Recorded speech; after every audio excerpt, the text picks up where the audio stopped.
fibroid tumors, can you elaborate a little bit in terms of where those come from? I know you talked about mucus and stuff, but what one can do in addition to the herbs to try to... You remember Dorothea? I mean, my sister-in-law. Oh. You look just like her. And you talk like her, ask questions just like her. You answer the question I read, and that's what Dorothea always do to me. Okay. She said, Sebi, what about insanity? I heard you talk about mucus, but is that true? But you did. So fibroid tumors is when the mucous membrane has been broken down into reproductive organs, and they begin to accumulate small little balls they cannot see, and they begin to grow.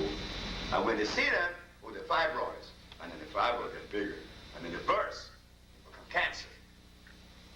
But it begin with what? Thank you. The wrong food that you've been eating. And I had an example of that in Dominica. And the lady told me to always call her name Ophelia Olivaci. She said to mention this, not to be ashamed to mention her name. Ophelia came to me and she had tumors and vaginal discharge profusely. And the whole other bit, and she said, you know, that she'd been to doctors, gynecologists, OB-GYN, and the whole bit. She'd been to France. This is in Dominica now, in West Indies.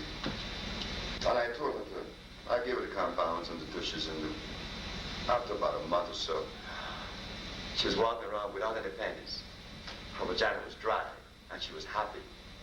In fact, she even showed it to me, so I could see. And she walked around without no panties, and guess what happened? This was the strangest thing that I was told this by someone, and I put it into motion this particular day. I said to her, I want you to have sex with your husband now. She had not had sex in about a month and a half. I said, have sex with Mark, and she did.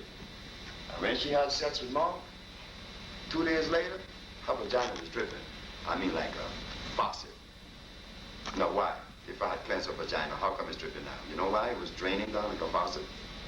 Because we learned that when we cleanse the woman's reproductive organ, and we have not cleansed her mate, baby, when your mate eat eggs and cheese and butter and milk and bread and coffee, and that goes into his body, that makes up the sum total of his hormonal flow and his hormone, his sperm is manufactured out of what? Acid substance. And now when you ejaculate the sperm into your uterus, you need any more than that? No, you don't. You're gonna break it. He's gonna, oh boy, he's gonna discharge all that stuff in you, this acid.